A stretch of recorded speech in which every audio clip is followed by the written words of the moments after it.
ibijanye n'irya ngingo ya buramatari ni rwa rukurikirane rw'ubusuma bariko baragira abanyagihugu bwo kubanyaga ivyabo.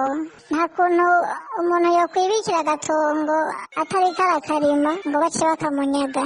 Uru ni rwa rukurikirane rw'ubusuma ruguma ruba mu banyagihugu. Ubu rero kumwe umukuru w'igihugu yamaye aravuga ngo barundi ngo turabanebwe, ngo ntidukenye, ngo ntidushonje, ngo ariko ngo turabanebwe.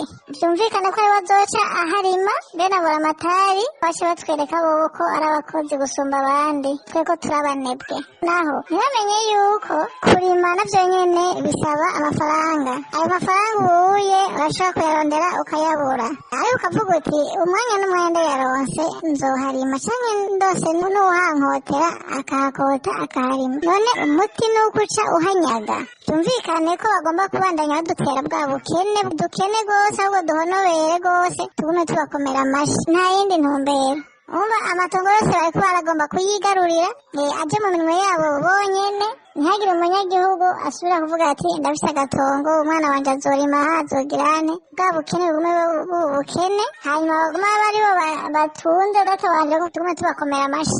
Nta yindi ntumbero bagomba ko abanyagihugu tuguma tubakomera amashi gusa, nta kindi. Baguma baza badukora kwitama ngo turabanebwe, bavyakiriye nabi cane.